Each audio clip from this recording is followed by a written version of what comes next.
बिस्मिल्लाहिर्रहमानिर्रहीम, अस्सलाम वालेकुम नाजरीन। मैं हूं बाबर हयात और आप देख रहे हैं 24/7 उर्दू न्यूज पर बाबर हयात शो। नाजरीन, गुज़िश्ता रात मुझे हामिद भाई का फोन आया करक से और खासे परेशान थे पाकिस्तान की सिचुएशन को लेकर के। आपको पता है कि कल जो कुछ पाकिस्तान के साथ हुआ और कल जिस तरह से मैच का इख्तिताम हुआ, कल तीसरे दिन का, तो हम सब लोग परेशान थे और हम सोच रहे थे कि पाकिस्तान के लिए ये मैच बचाना जो है ये ऑलमोस्ट इम्पॉसिबल नजर आ रहा है। यहां से जिस तरह की इनिंग्स पाकिस्तान ने पहली इनिंग्स खेली और 148 पे पाकिस्तानी टीम आउट हो गई। तो हामिद भाई जो हैं वो बुनियादी तौर पे कहते हैं कि जी मैं एक मदरसे में पढ़ाता हूं और कुरान मजीद की तालीम देते हैं, तो बड़े नेक आदमी होंगे। ऑब्वियसली मैं उनसे मिला नहीं हूं, फोन पे ही राब्ता होता है।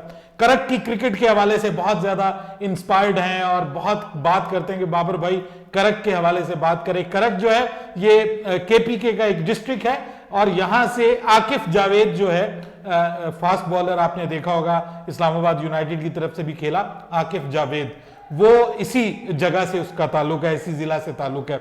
तो ये डेरा इस्माइल और बन्नू और कोहाट इस रीजन के करीब करीब आता है। बहरहाल थोड़ा सा आपको इंफॉर्मेशन दे रहा हूं कि जो मुझे चीज उनकी अच्छी लगी वो ये थी कि वो कह रहे थे कि बाबर भाई इंशाल्लाह मुझे उम्मीद है कि पाकिस्तान जो है ना वो कम बैक करेगा और पाकिस्तान जो है वो पाकिस्तान पूरी कोशिश करेगा, पूरी फाइट करेगा और इंशाल्लाह पाकिस्तान ये मैच हारेगा नहीं। क्या पता पाकिस्तान ये मैच जीत जाए। अच्छा, उस वक्त 508 रन अगर आपको रिक्वायर हो मैच जीतने के लिए और आपकी पहली इनिंग्स इतनी बुरी हो, तो कोई भी क्रिकेट एनालिस्ट ये सोचेगा और फिर ये भी सोचेगा कि चौथे और पांचवें दिन जो है वो रिवर्स स्विंग भी होगी और स्पिनर्स को भी मदद मिलेगी, उनके पास दो अच्छे स्पिनर्स हैं, तो मुश्किल हो जाएगा पाकिस्तान के लिए, प्रेशर बहुत है। तो मैं भी कुछ घबरा रहा था, कतरा रहा था, लेकिन हामिद भाई credit goes to your belief in Pakistan team and in Babar Azam. और आज बाबर आजम वापस आ गया है। King is back.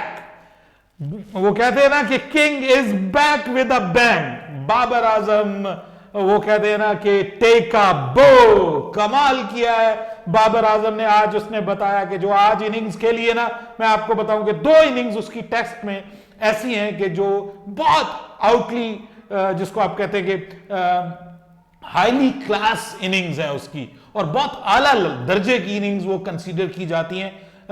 उसमें एक इनिंग्स जो है पाकिस्तान की जानिब से उन्होंने जो ऑस्ट्रेलिया के खिलाफ सेंचुरी लगाई थी, वो इनिंग्स बहुत हाईली रेट की जाती है। And believe you me, this is the second inning and this is even the best then that, because आपके ऊपर 508 रन का एक पहाड़ खड़ा हुआ है।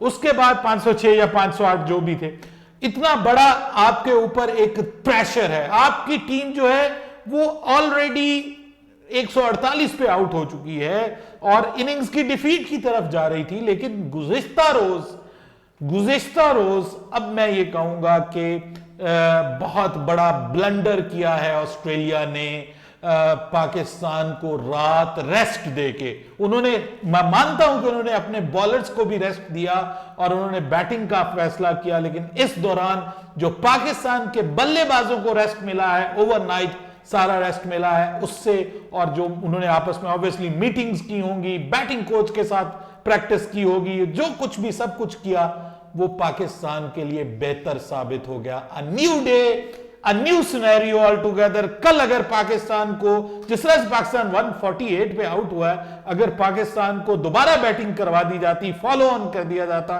तो क्या पता कल 2-3 और गिर चुकी होती, 4 विकेटें और गिर चुकी होती और situation could have been different. So now I would agree with all of those जो ये कहते थे कि इट्स अ बिग ब्लंडर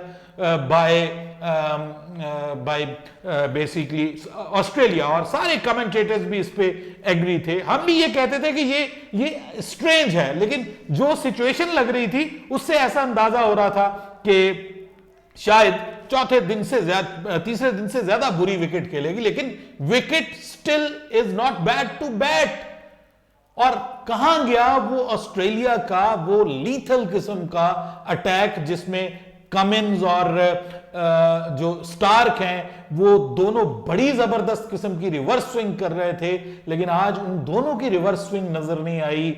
हैरान हूं मैं, वैसे आपस की बात है कि आज जो है वो खास तौर पे स्टार्क जो है वो बिल्कुल ही आउट ऑफ द टच नजर आए, या उनकी बॉलें ऑफ स्टंप से बहुत बाहर गई कि जो रिवर्स स्विंग भी हो रही है तो कोई प्रॉब्लम नहीं है, या फिर वो लेग स्टंप से बहुत बाहर गई और उनको इस हवाले से छक्के भी पड़े। लेकिन बाबर आजम ने 21 इनिंग्स के बाद, तकरीबन 18 माह के बाद अपनी ये छठी सेंचुरी टेस्ट क्रिकेट में स्कोर की है, और जिन कंडीशंस में, जिस सिचुएशन में क्रिएट ये सेंचुरी बनाई है बाबर आजम, कमाल है जी।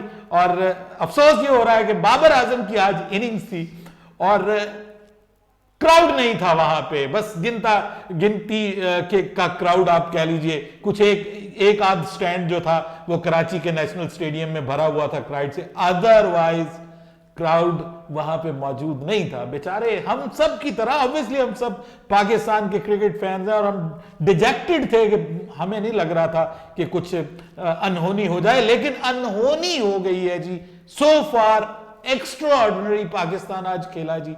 2 विकेटें गिरी हैं। आई वुड से कि एक अनलकी पाकिस्तान के लिए सिनेरियो रहा जो अजहर आउट हो गए, हालांकि उनको जो है वो उनके ग्लव से गेंद टकरा के गई थी, उनको एलबीडब्ल्यू दे दिया गया। लेकिन जो उनके साथ उस वक्त हुआ, आई थिंक सो वो उसी मखमसे में उनको समझ ही नहीं आई कि उनके जिस्म के किसी हिस्से के साथ या ग्लव्स के साथ या बैट के साथ ये बॉल टच भी कर सकती है या नहीं कर सकती। वो अगर वहां पर रिव्यू ले लिया जाता तो आई थिंक सो कि बहुत ज्यादा पाकिस्तान का फायदा हो सकता था। और बुरा रिव्यू लिया इमामुल हक ने। उनको पता था कि वो प्लम्ब आउट हैं, वो सीधे आउट हैं, और वहां पर उन्होंने जो है वो रिव्यू लेके वहां पर रिव्यू जाया किया।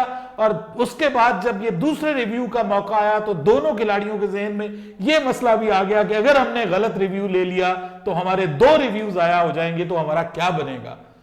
तो ये सिचुएशन देखिए, ये बहुत इंपॉर्टेंट चीजें होती हैं। सेल्फिश अप्रोच जब कोई क्रिकेटर इख्तियार कर लेता है तो वो आपकी टीम के लिए बहुत नुकसानदेह होती है। Abdullah Shafique, what an amazing talent he is. मैं पहले दिन से आपको ये कह रहा हूं। देखिए, जब ये पहली इनिंग्स इसने खेली थी T20 में, नेशनल T20 में, तो आई वॉज द वन कि मैंने कहा था कि बाबर आजम के बाद पाकिस्तान को एक दूसरा बड़ा बल्लेबाज मिला है। अब जाके मेरा थंबनेल देख लीजिए, शायद मैंने उसमें यह भी लिखा था कि पाकिस्तान को एक बाबर आजम मिल गया।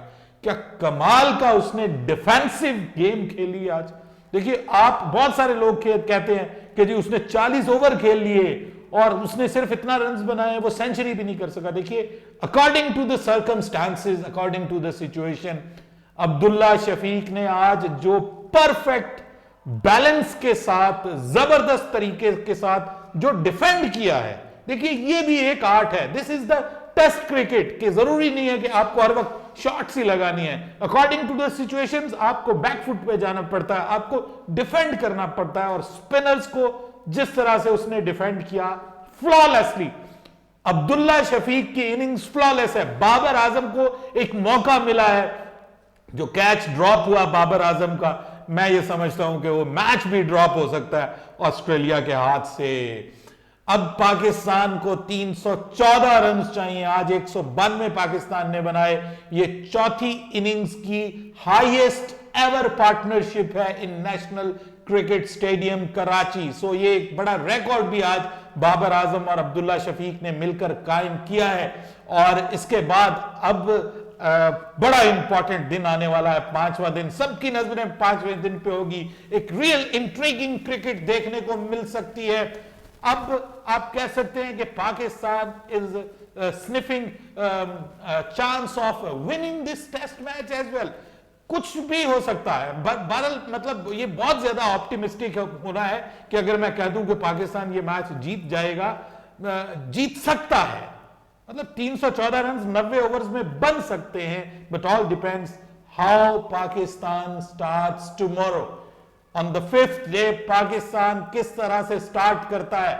अगर बाबर आजम और अब्दुल्ला शफीक लंच का सेशन निकाल गए, बॉल बिल्कुल नई है और इस नई बॉल को इन्होंने फारिग कर दिया और आउट ना हुआ पाकिस्तान की जानिब से कोई भी, और बाबर आजम अगर 150 प्लस की तरफ जाते हैं, अब्दुल्ला शफीक 100 करते हैं, तो Pakistan will have a big chance to first save the match and the second to win the match. But again मैं ये कहता हूं कि ऑस्ट्रेलिया एक बड़ी तगड़ी टीम है, बड़ा जबरदस्त उनका बॉलिंग अटैक है, and they can come back rather strongly tomorrow, so everything is possible. दिल धड़क रहे हैं पाकिस्तान के क्रिकेट फैंस के, सो आई थिंक सो कि पाकिस्तान के क्रिकेट फैंस आज रात जरा मुश्किल से सोएंगे कि बाबर आजम डबल सेंचुरी भी कर सकता है। मेरा सवाल है आपके लिए नीचे कमेंट्स में कि क्या पाकिस्तान के कप्तान किंग बाबर आजम, जो किंग इज बैक के नाम से